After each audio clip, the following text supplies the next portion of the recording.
Hey yo, good morning. I am back and it is time for Coffee Talk, where we talk about primarily World of Tanks and what is going on for the last week. Got a number of good things to talk about, but first, because it's Coffee Talk, make sure you've got your coffee. I got a good dark roast, still using the Keurig, so I'm not quite a connoisseur. I said connoisseur of coffee. What are we going to talk about? As usual, we got the missions. We're going to talk about specials that are out there. The subjects du jour, as long as I'm using foreign words. Preferential matchmaking changes coming up.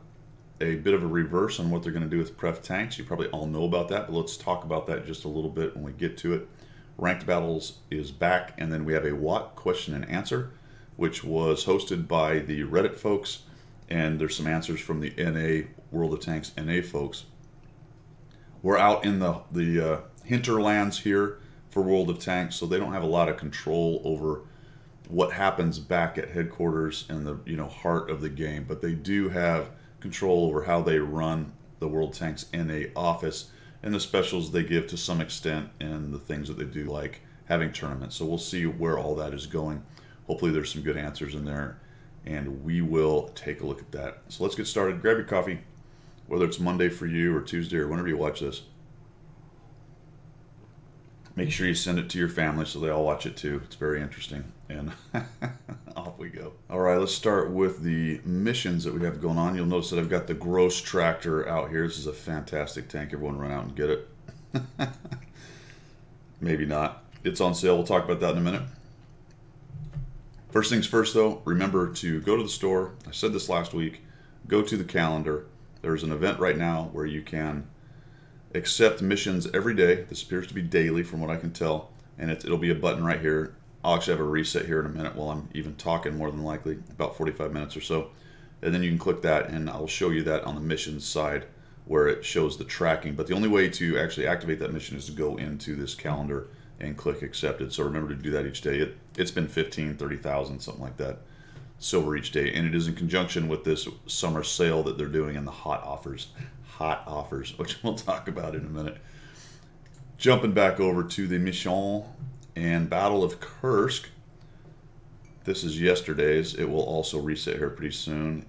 It was be a top 7 damage caused, which was south direction, and it was top 5 for the north direction. Remember, the south direction is historical vehicles, so somewhat limited on the vehicles that you can use. And the north direction, typically a little harder to do, but it's any vehicle, which is nice. That netted me 50,000, and you can see down here what's going on. I am at, I think, 9. There's no, oh, there it is. There's a totalizer. Thank goodness. There's the 9. What does this do? Oh, talks about the prize. Okay. So many little weird hidden buttons on their UI. Drives me nutty, but it looks like we're at 9 for me. Most of you are probably somewhere up here. More than likely getting close, I'd say, to the T-34 shielded, unless you bought it. Which you can, of course. Oh, it's day 2450. There we go. There's another little button right there I could press as well. So you're getting close. 6 days to get to 30, and you should have your T-34S, provided you've done it every day. As I noted last week, it's really nice that you can miss 20 days of this and still get, so you've got 50 total, and still get the T-34 shielded. And the 50 is actually a decent reward at there. If you happen to do every one of them, you get some cool camo. So good on them. Once again, kudos to Wargaming. I like this event. It works for me. Rolling Steel is still going on. What's interesting here is, actually you can't see it on this one. I'll go over to the missions tab.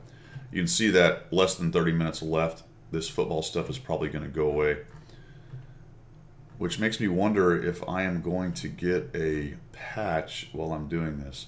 Probably not. I'd imagine these are just going to be pulled out of the missions tab.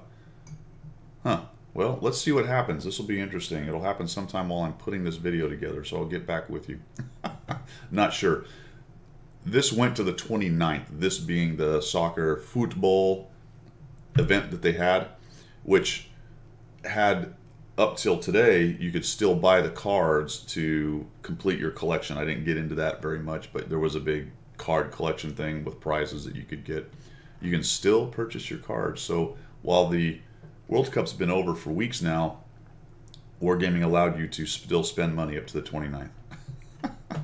They do that with Christmas too. And a lot of their big events, they give you plenty of time to open your wallet, and that's fine. So all this should go away, and I imagine probably Monday maybe that soccer garage will go away. Actually, it's gone away, hasn't it? That's just how. No, it isn't. It is still here. Observant. That is being observant right there, right? That's showing so much global SA. All right, enough of that. Garage. What do we got? We have ranked battles. Okay, so there you can get some prizes for ranked battles. There's also a lot of tiered prizes for the different ranks that you get to. I'll just touch on that a little bit later on. It's actually pretty good if that's what you want to do. Grind at tier 10 and get really frustrated because your teams are bad. Tank Mastery is the Object 140, which is a good line. That's actually a nice one for everybody who's grinding up to the 140. Includes things like the T-3045, the T-44, that kind of thing. Tank Mastery Standard Act. You can get your little deal. It's Object 140. Am I doing that twice? No. Tank Mastery, Tank Mastery. There's the Object 140 on track. And then the mission for this weekend is the Supply Raid, and it is repeatable. You get all kinds of little goodies as you repeat through that. So that's a pretty darn good deal right there. Just as you play, you're able to get extra consumables. If you are a low-level player, if you sell these large ones, which you're probably not using very much, you can generate quite a bit of cash with that. Or if you're an established player, you can sit there and use free large kits all day long and not spend any cash on it, so that's nice. Here's the heat is on thing that's going on with the calendar down there. Part 5, so today will be part 6 once it resets, and that's pretty much what's going on for the missions. Let's go over and take a look at some of the specials. A lot of specials. I mean, a lot of specials. And there's actually one in particular that's a pretty good deal. I don't usually say that it's a great deal, but let's take a look at this. This FV201 A45 Best Buy 50% off, $18.99. And what does that get you? A pretty decent Tier 7 British heavy tank. Tier 7, not Tier 8. 14 days of premium for $18.99. That's actually a pretty darn good deal. 14 days of premium is around $9.50 by itself without a discount. So that's a tank for about $9. Regular $37.96. So I mean, if you're still inclined to spend money with Wargaming, that's actually one of the better deals I've seen out there in a long time. Right there, just kind of the random deal that shows up into the gift shop, whatever that thing is called. The Marbreaker is around. The Cannon de Assault. What else we got? T-44 is back in there. The WZ-111. So we're going to get to this, but they've basically backed off the idea that they're going to change their preferential tanks into regular tiered +2 tier matchmaker tanks.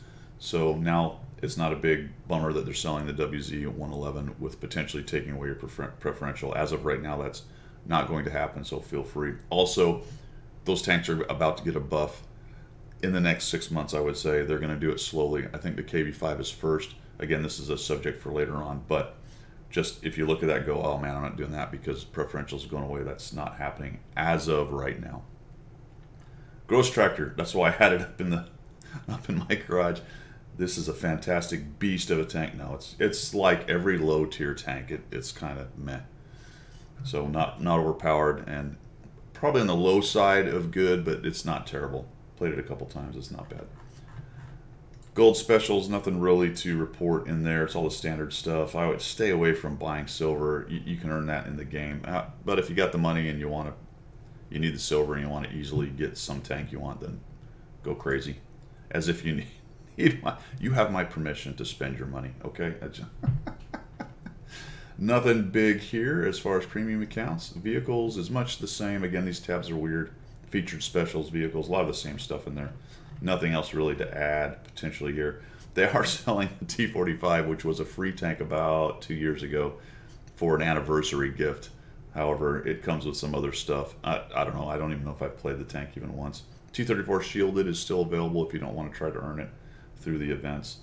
I did discuss last week, remember, unknown, but in theory, if you buy it, you'll get the gold equivalent when you finish the mission. in theory. Don't quote me. That's how it's worked in the past, but as you know, if you've been following me, we've had issues with that as well. Specials, pretty much the same thing over there. Just really the FV201 is the only notable thing to look at right there, and of course the T34 shielded thing. And that is all the shilling that I have. So get out there and buy your FV201 and increase the coffers of wargaming. No, do what you want. Oh man, I almost forgot, talking about sales. Just be glad over on EU they sold that LEF Abomination artillery last weekend, or maybe it's still on sale right now. So be glad they didn't sell it on NA. Wait a minute. Brace yourselves. Man, do you think they really would sell that LEF here in NA? I think it's possible. All right. Preferential matchmaking, talked about it earlier. So they are not going to change that as far as making, say, a KV5 C tier 10s. So you're going to keep your preferential matchmaking on your tanks. Here's the write-up. The fixes described here are not final. That's pretty typical stuff right there. The past May saw us test changes to the KV5. Had they proven agreeable, they would have been applied to preferential tanks. I love their parsing of words. It's always comical, and it's something you do as a company, but it's funny. Anyway, the results didn't align with the intended outcome, however. I'd say. That makes it sound like, well, we're not going to do it because it didn't work within the context of making gameplay better. When in reality, the reason they did it is, and the majority of player feedback was negative. I don't think the fact that the changes helped or hindered the game had a whole lot to do with this decision. Which is unfortunate, actually, because if it is actually good for the game, I kind of support it. I'm a little bit different than everyone that's completely up in arms. I think I've been on record with I'm not really sure. I have a hard time believing they're going to get it right, but that's just being cynical. So I'd rather them make the game better than just listen to everyone whinging and whining. But there you go. I do understand the case that I bought it with preferential, so therefore that's what it should stay. I do get that as well. Anyway, as the feedback and testing showed, the reason you take these tanks onto the battlefield to bring them into your garage in the first place is preferential status and unique characteristics. In response to your comments, went back to the drawing board. Okay, so they listened. Whether the merits of that are good or bad, that's a debatable thing. It's good because they did listen, so on the surface of it, that's a good thing, and good on them. So they're going to go back to the drawing board and try to figure this out. What it looks like is going to happen is, we'll get to it in a minute, is they're going to buff these preferential tanks just a little bit. Man, I don't know where I fall on that, and we'll discuss it in a minute, but let's go through the rest of the write-up, and I'll talk a little bit about that.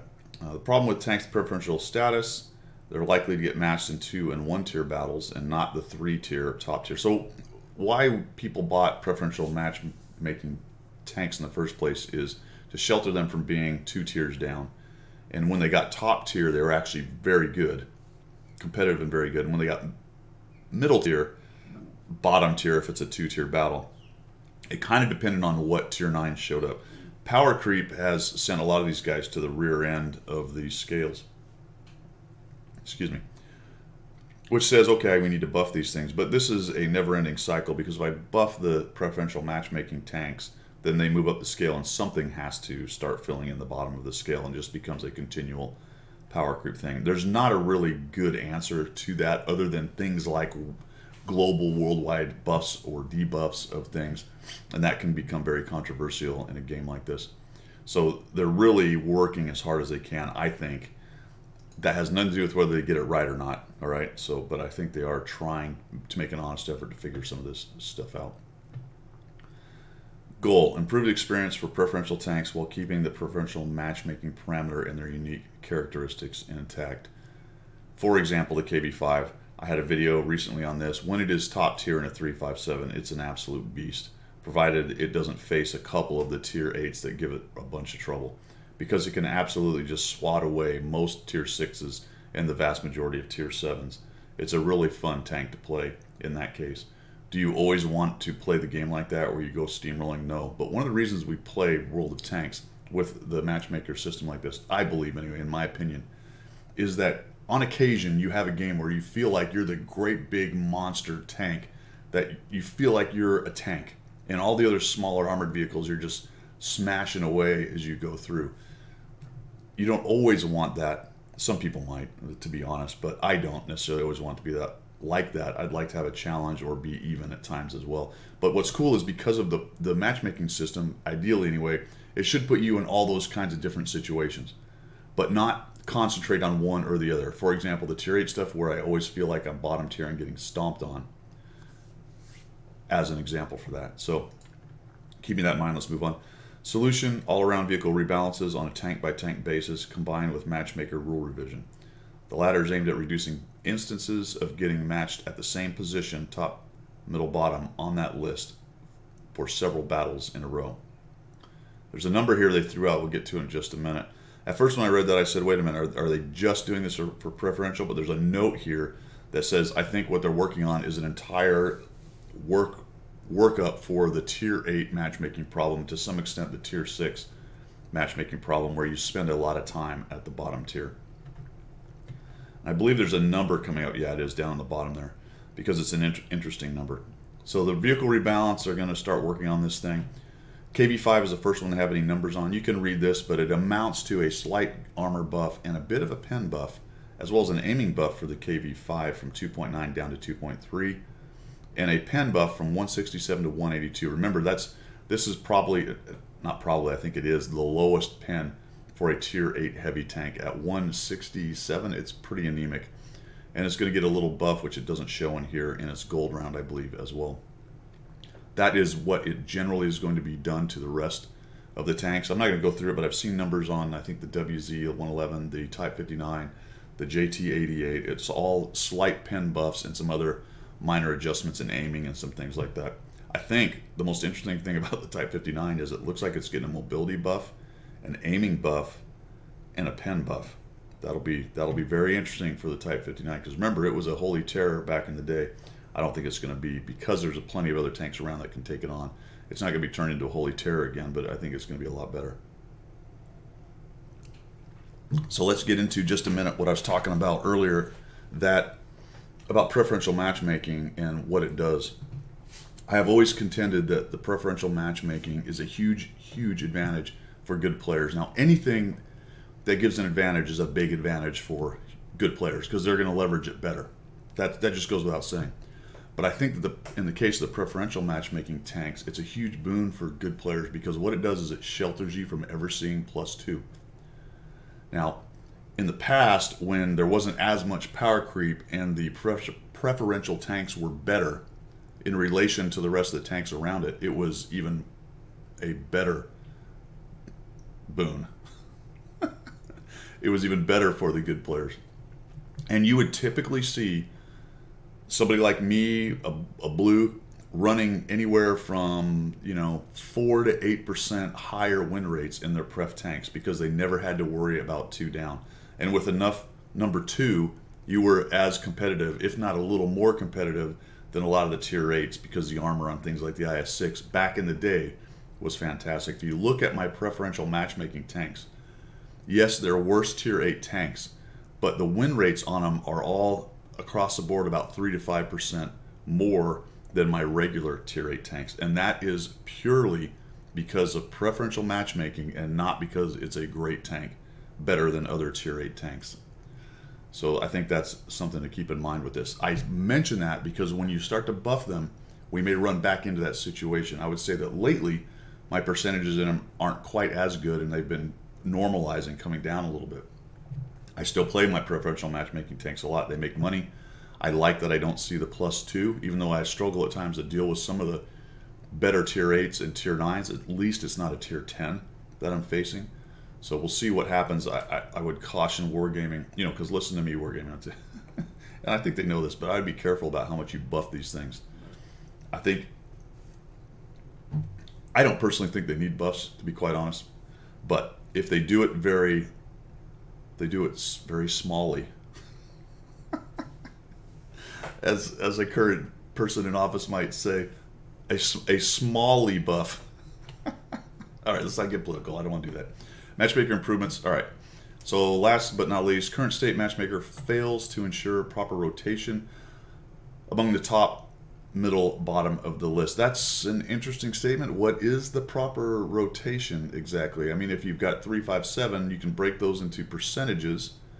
And then would that mean then the proper rotation is whatever 7 is as a percentage of 15, right? Slightly less than 50%. Is that the amount of time I should be in bottom? And then middle and top based on those percentages? What is a proper rotation? That a lot of these things are left unsaid. Simply tweaking the current algorithm won't fix it. Basically, because without being a real maths guy, in order for a pyramid system like this to work, the population of the pyramid has to be basically infinite up to the top, because you're going to grab 3 top tier, 5 middle tier, and 7 bottom tier out of this thing, and it doesn't work, because there's no time that tier 10 is bottom tier, so it doesn't rotate through the rotation. It's always top tier, whatever template is being used. And then 8 gets around. They're at the end of the whip. 8's getting whipped around because they have to do all the filling in. So I'm not really sure what their answer is to that. I'll give a small one in just a minute that I think. And they did some things like artificially lowering the probabilities and things like that. And I'm trying to find the percentage because the number they put in here was 80%. There it is. We're looking into redesigning the underlying matchmaker rules to improve 3.5 blah blah blah. This will aim to prevent cases of spending 80% of in-game time in 3.5.7 battles at the bottom of the list. That's very interesting, because that's considerably more than 50% or slightly less than 50%. And I think that's because of the basic build of a pyramid system, and with the tier topping out at 10, it ends up being what most people feel like we're quote-unquote always bottom tier when we're playing tier 8. I don't feel like it's 80%. So they rarely put numbers out about their matchmaking. And I wonder if this was just the writer decided to throw some number out, or do they actually have those details?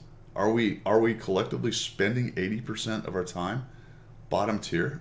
That sounds high to me, to be quite honest. Although anecdotally, that's what we're all yelling about. I just found that inclusion of that number to be interesting. Is it a throwaway number? Is it the writer's idea? Is it a number that's come from corporate? That was interesting to me. So I don't know. I'm probably making a lot more out of that than it is, but they rarely throw numbers out, so I keyed in on that. So they're going to super test and take it out, and that looks like basically they're doing their level best, and I don't think they really know what they want to do. So let's go back to. I said it was a solution. It's not necessarily a solution. I just want to note that the old matchmaker actually wasn't that bad. So I'm probably now having tomatoes thrown at me and people shaking their heads and saying that I'm an idiot, but it actually wasn't. It had 3 main problems, which I've said in the past. The first main problem is it would have tier mismatches in that you would have 5 tier 10s on one side and 10 on the other. So that was one of the big things it would often do, because it used a tank weighting system that was not necessarily tied directly to tier. It was tied to tier quite a bit, but there were some weighted tanks that held a same weight as some of the higher tier tanks did, and then you would get mismatches like that. The number 2 thing that irritated people is occasionally, not often, but occasionally, you'd be the only tier 8 in a tier 10 and 9 battle, and that was miserable. You drive your Tiger 2, and you're the only tier 8, and there's one little lonely tier 8 on the other side, and everything else is 9s and 10s. That's miserable. That had to go. The third thing that it did, which they sort of fixed from the back end, but I never liked the way they do it, is they would have heavy mismatches. And I'm not saying heavies would rule the day and the team with the most heavies wins and that kind of thing. However, they have more hit point pool. They are the breakthrough tanks. They are the toughest tank out there. So when you got a team that had relatively even tiers and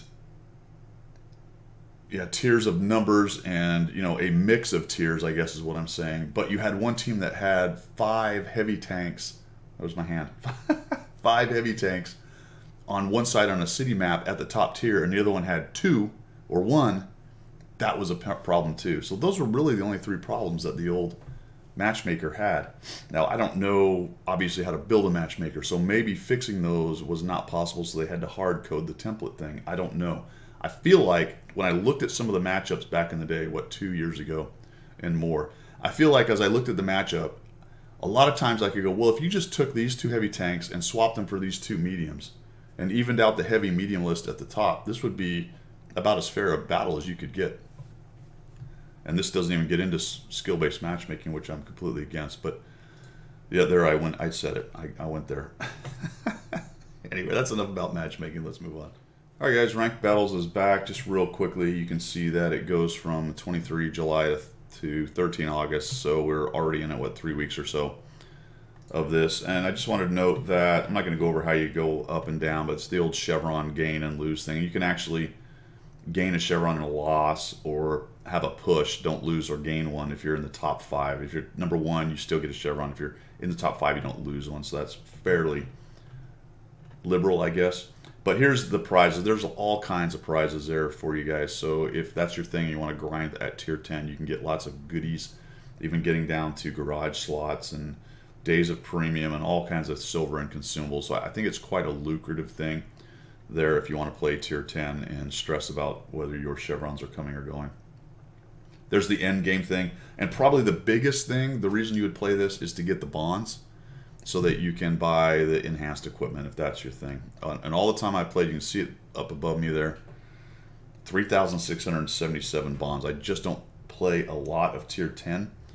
I have a big bell curve on what I play, and it's right at tier 8 for the most part. I'm always grinding credits because I'm always trying to buy all the tier 10s. In fact, I'm 1 tier 10 away from owning them all again. I've unlocked them all, but about to buy one. But anyway, Ranked Battles is back, and there's a good incentive to play it because you can get quite a bit of goodies in there. All right, this is going to be fun. Q&A. This was done by Reddit. Asked some questions of the Watt NA folks. We got CM is Cabbage Mechanic, Tragic Loss, Domo Sapien, and Meathead Militia, who do their level best to give some answers in here, and working under duress. Not like they're hostages, but they work for the company, so they have certain restrictions on what they can do and say,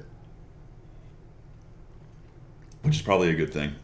All right, what do you wish players could understand about game development? This is kind of yada yada. It's a difficult situation. It takes a lot of development, and it is. If you're building a big game like this, there's a lot involved from the developers and how you do this, and they're not the developers. That all exists somewhere else.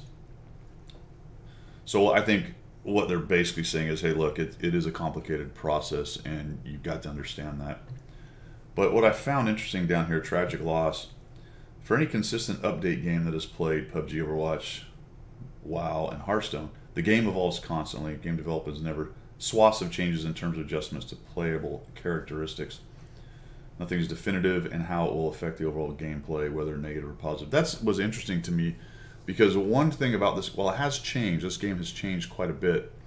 It's all basically been cosmetic, and any large gameplay changes have been around the edges. And probably the biggest things that we've seen have been like artillery rebalances. Other than that, it's more or less the same game as it was when it came out. And I think that's one of the strengths of this game, that they have held on to that core gameplay, and it is very recognizable from the past. So bringing up first-person shooters and another MMO that's not a first-person shooter, I don't know. One of the things about this game is it's not those games.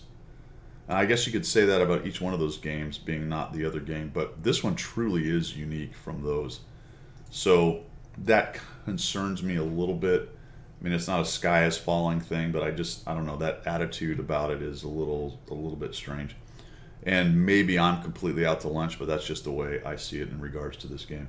Everybody wants the game they like to be the special one, right? Ours is very special. Do not mess with it. We have a set of rules on how this works. All right. Every time there's a question and answer on any of the servers, the complaints come, the questions were dodged, and the wargaming is refusing to answer. I have said this multiple times. he gives a good answer. You got to know when to hold them, know when to fold them, and when to walk away. We have to consider the level of the person that's talking about it, because they may not know about the subject. They maybe have been told to not talk about the subject. A couple possibilities there, or they may have an idea of the subject, but they're not allowed to talk about it yet because it's not ready to be implemented, or the company has not advertised that subject right there. So that's where you get the dodged kind of thing.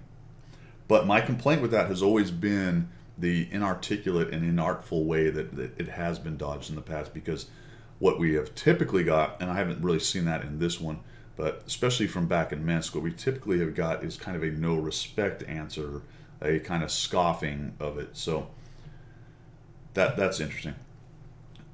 I actually put a question in there and it was similar to this. I think mine's further down, at least specifically. And there was probably multiple people asked the same question, but I'll get that in a minute. But it was connected to what is the relationship between WGNA and the development team. So they just went to a workshop in Minsk, building relationships and channels of communication between HQ and the new team. And at the bottom it says that, oh no, it's down here. Paul Barnett, as a game director, now offering a Western voice and perspective to the development process. So my question there becomes, well, how long has there not been a Western voice in the development process? That's interesting. I think it's been a while. We are a small bit of the company. So I think our voice has been drowned out for quite a long time.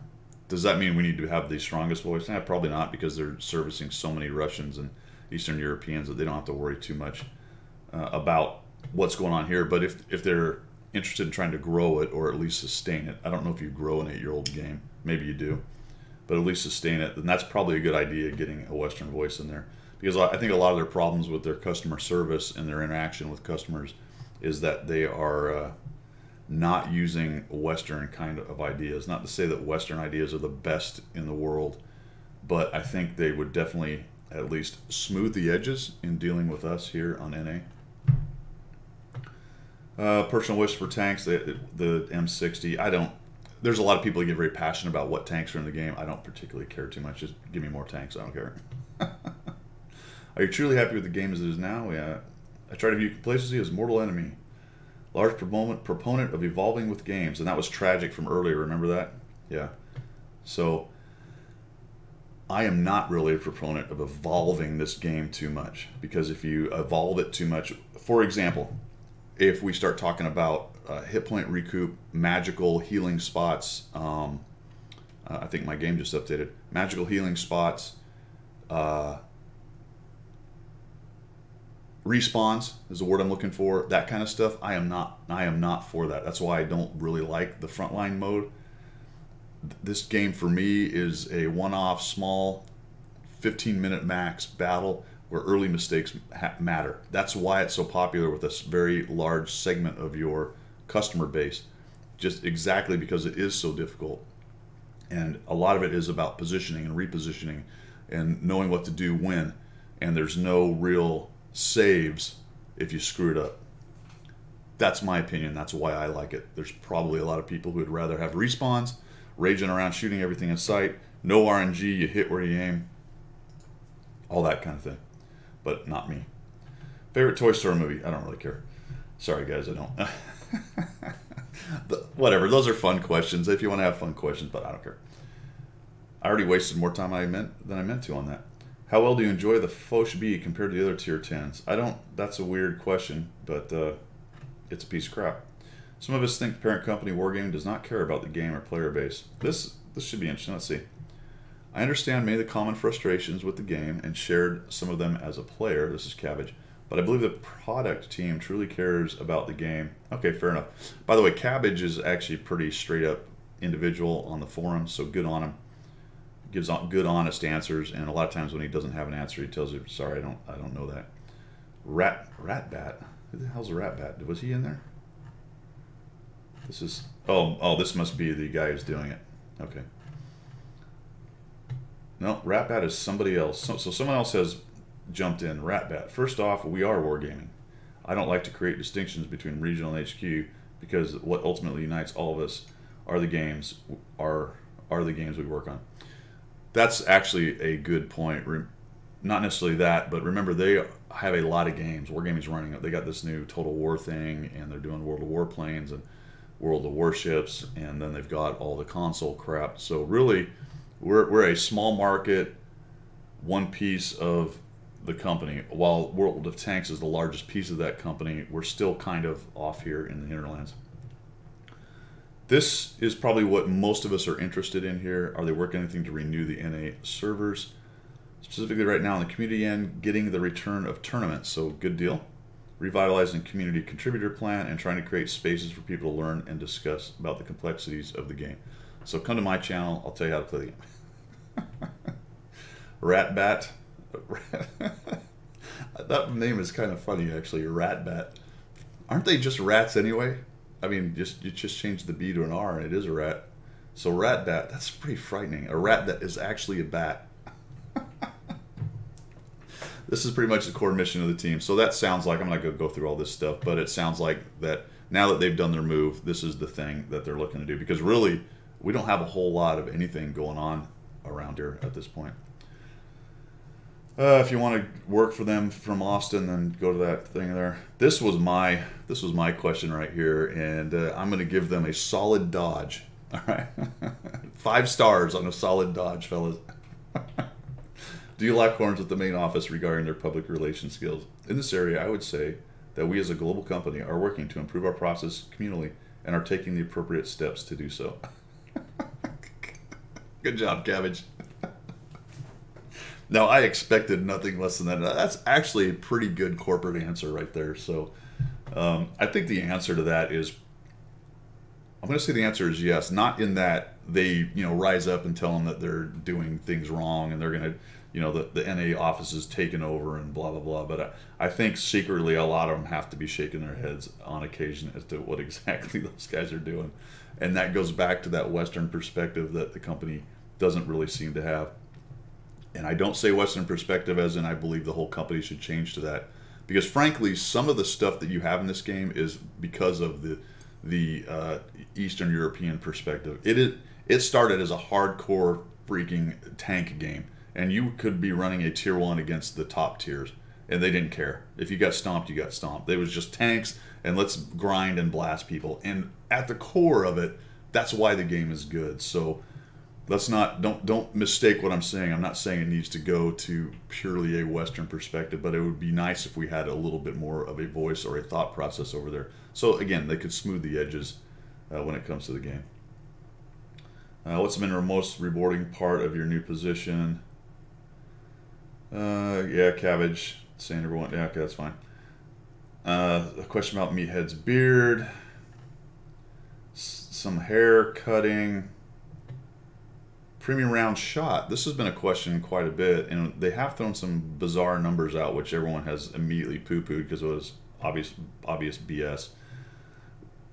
This is getting into a premium round rebalance thing, which they still haven't really tackled or even addressed yet. That one's one that's, I think, going to come up here pretty soon, and I'm sort of interested where that's going. This is sort of a roundabout question about it, and they don't have the numbers. They said they could ask, but I doubt very seriously that corporate's going to give them any kind of real numbers on that, because it speaks to the heart of their monetization and marketing. So unlikely. Could be wrong. Instead of the usual tank sales for Canada, we were given the British Sherman. Is there any way to get the Grizzly in this game for Canadians?